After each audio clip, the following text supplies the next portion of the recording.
Ireo zavatra tena nalaza nandritra ny taona 2024 iny ary anisan'ny zavatra tena nandrasan'ny vahoaka malagasy koa izany zavatra nalaza rehetra izany.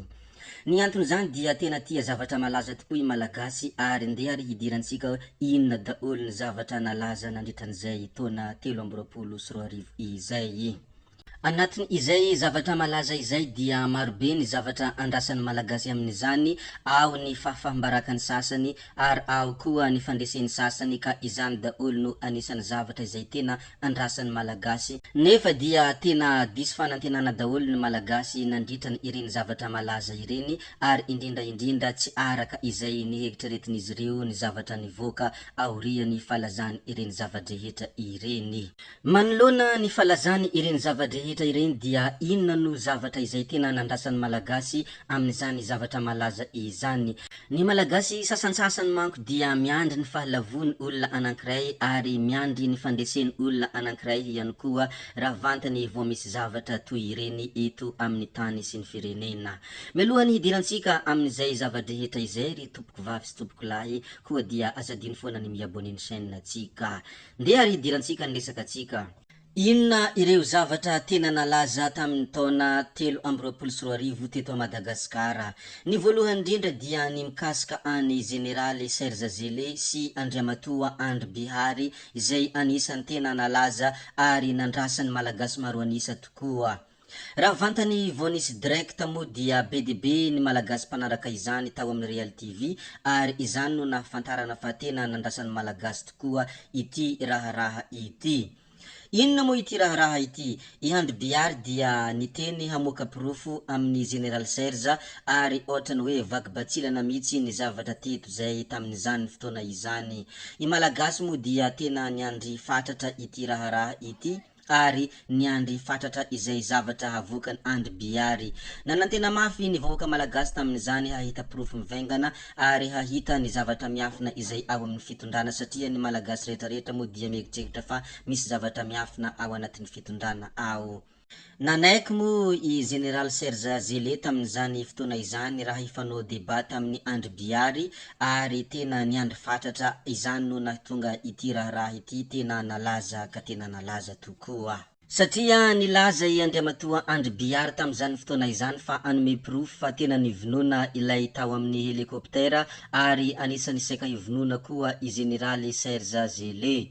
Dia niandry izany ny malagasy kinanjo tsy izany ny zavatra nivoaka tamin'ity fotoana ity ary i Serge Zele moa rehefa nilaza zavatra hafa i Andry Bihary dia izaho i Serge Zele dia tsy miditra amin'izany fa ilay pirofo amin'ny hoe novonoana le tao amin'ny heliko dia avoahy hoy Generaly Serge Zele. Ny zavatra tena notenenina Andry Bihary moa tamin'ity débat ity dia tsy haraka izay niheritreretin'ny malagasy fa nilaza ny mikasika any Mamarabatomanga fotsiny izy sy ny zavatra hafa ohatrohatran'izany ka lasa nitorabato any Andry Bihary ny ankamaroany ireo malagasy rehetra satria tena diso fanantenana tamin'ny hevitra izay navoakany Andry Bihary ary nanantena hahita pirofo tamin'izany andro zany nefa tsy nisy akory ny pirofo na iray aza.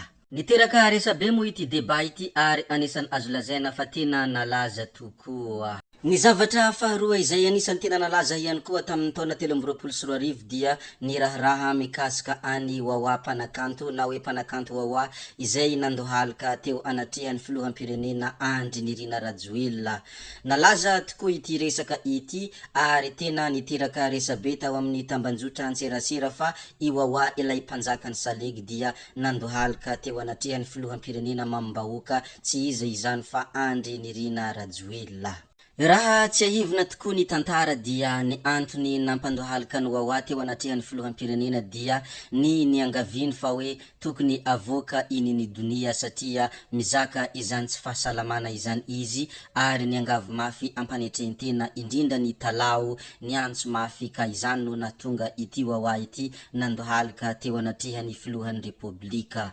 Nandona ny fony maro moa io zavatra io ary teo anatrehany vahoaka ihany koa no nanaovany Wawa io fandongoalifana io ary nanantena mafy ny hahazo valiny moa ny olona tamin'izany ary indrindra io Wawa nanantena mba hahazo valiny mahafapo amin'ny filoham-pirenena mambahoaka Andry Nirina Rajoelina. Tena nalaza ity raharaha ity ary niteraka resabe ihany koa ary tsy azo lazaina hoe tsy nalaza kory ity raharaha izay nampandohalika any Wawa ity. Maro arak'izany ny nankasitraka ny fihetsika izay nataony Wawa tamin'ity fotoana ity fa andehan'olona vitsivitsy fotsiny no nankahala sy niteniteny any Wawa nanoloana ity fihetsika nataony ity. Ireo mpanakihana moa tam'izany fotoana zany nilaza hoe raha izay olona rehetra nigadra izay dia andongoalifana eo anatrehan'olona marobe sy anaovana zavatra mampalahelo toy ity dia tsy ho foana ny ratsy ho ireo mpanakihana ary tsy ho isy olona ao anatin'ny fonja. Io foana no mahavoa isika malagasy lalaovina amin'ny fihetseham-po na hoe sentiment io hoy ireo mpanakihana.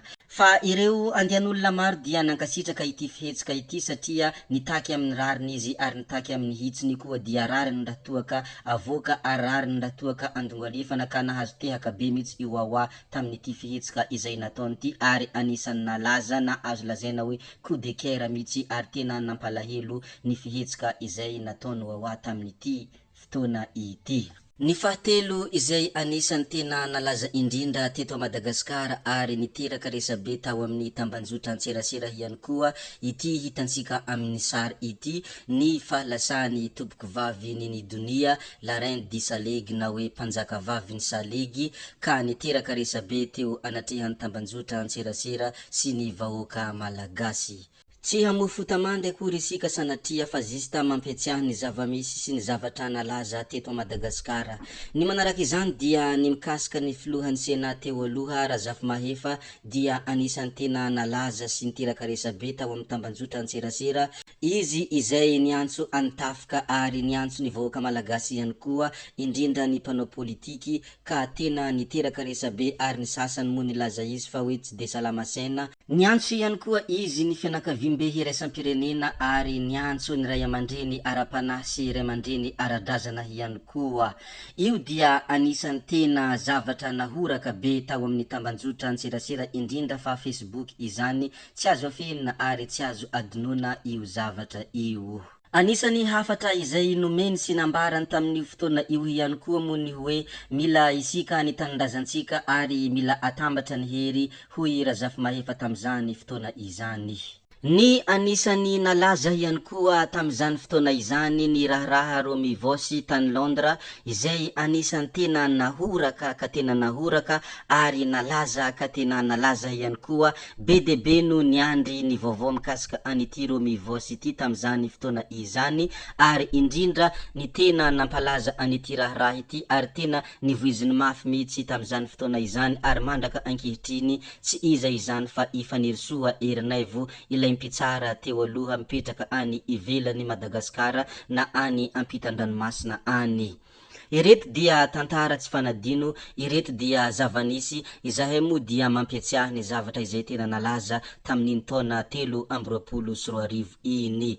Ankehitriny moa dia mbola anisan'ny azo lazaina fa malaza ny raharaha Romy Vosy ary ireny fitsarana izay dradradrainy Fanirisoa Erinaivo ato amin'ny tambanjotra antserasera ireny. I Fanirisoa Erinaivo raha teo moa dia tsy mamela ity raharaha Romy Vosy ity hangina mandraka ankehitriny. Ny taona 2024 dia tsy azo lazaina tsy nalaza ihany koa ny raharaha Andry Andiantongarivo.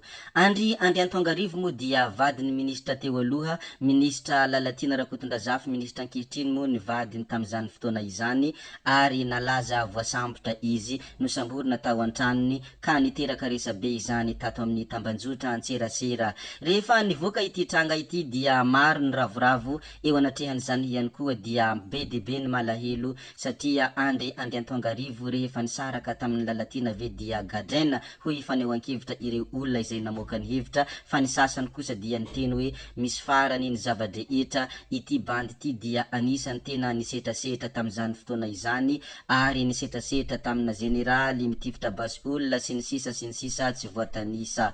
Isika moa dia tsy mpitsara tsy haintsika ny tena zavamisy fa zista mampiatsiahy fotsiny anisan'ny tena nalaza ity raharaha ity tamin'izany fotoana izany. Manaraka izany ihany koa dia anisan'ny tena nalaza ary nahasorenany maro i Paul Rabary. I Paul Rabary moa rehefa nanao fanambarana fa hiaradia amin'ny filoham-pirenena Andry Nirina Rajoelina tam'izany fotoana izany dia be de be nisorena ary nisy nilaza izy mihitsy hoe mivarom-panahy satria tam'izany fotoana izany i Paul Rabary dia nilaza fa hoe tsy ilana diplôme ny fitondrana ny firenena fa mila olona lidera ary mila olona manana ny charisme. Ka teo no naharesy lahatra any Koto lehilahy Mahitsoambo hifanao fasefasina hanao débat amin'ny Paul Rabary ao amin'ny Real TV. Raikitra tokoa ny débat tamin'izany fotoana izany, débat ny Paul Rabary sy Koto lehilahy Mahitsoambo. Ka teo no naharesy lahatra olona tamin'ny Koto lehilahy Mahitsoambo ary teo no nazahoan'ny Koto lehilahy Mahitsoambo ny fony malagasy hatrizay nanaovany zavatra nataony tao amin'ny tambanjotra Antserasera. I Koto lehilahy Mahitsoambo moa dia malaza fampanakihana gasy ary malaza fampanavendrana ny malagasy nefa teo izy dia ankaikin'ny malagasy satria namoaka ny feony malagasy ary nisolovavany malagasy ihany koa dia babo tamin'ny Koto lehilahy Mahitsoambo ny malagasy nanomboka teo amin'ny débat ny Paul Rabary sy Koto lehilahy Mahitsoambo. Ireny dia anisan'ny zavatra nalaza tamin'ny taona 2024.